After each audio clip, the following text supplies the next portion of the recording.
নামাজ পঢ়া ছোৱালীগৰাকীৰ শিৰত ৰাহুলৰ সেন্দুৰ।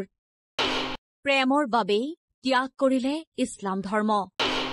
হিন্দু ধৰ্মৰ ৰীতি নীতিৰে প্ৰেমিক ৰাহুলৰ সৈতে আবদ্ধ হল বিবাহপাশত। প্ৰেমে নামানে জাতি ধৰ্ম, প্ৰেমে নামানে কোনো বাধা। প্ৰেমে বিচাৰে কেৱল হৃদয়ৰ সঁচা ঠিকনা। আৰু ইছলাম ধৰ্মাৱলম্বী যুৱতী আফছানাই ৰাহুলৰ হৃদয়ত বিচাৰি পাইছিল প্ৰেমৰ ঠিকনা। স্কুলীয়া জীৱনৰ পৰা আৰম্ভ কৰি বিগত 10 বছৰে ৰাহুলৰ সৈতে আফছানাৰ আছিল গভীৰ প্ৰেম। পিছে প্ৰেমিক প্ৰেমিকা বেলেগ বেলেগ ধৰ্মৰ হোৱাৰ বাবেই দুয়োৰে সম্পৰ্কক স্বীকৃতি দিয়া নাছিল আফছানাৰ পৰিয়ালে। অৱশেষত সকলো বাধা নেওচি ৰাহুলৰ ওচৰলৈ গুচি আহে প্ৰেমিক আফছানা। কাছাৰৰ উধাৰ বন্দৰস্থিত প্ৰেমিক ৰাহুল বীৰৰ ঘৰত হিন্দু ধৰ্মৰ ৰীতি নীতি অনুসৰি আবদ্ধ হয় বিবাহপাশত।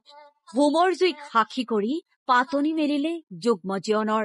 ইছলাম ধৰ্ম ত্যাগ কৰা আফছানাই নিজৰ নাম রাখিলে গুড়িয়া।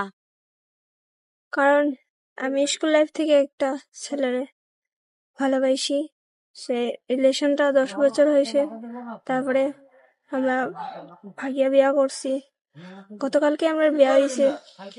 আর আমি আজ থেকে হিন্দু, কাল থেকে হিন্দু। আমার নাম আগে আফসানা শেখ আছে। এখন কি দাইছো নাম? এখন গুড়িয়ারি। তোমার গরু কিতা মানছে না? তোমার গরু আর মানছে না।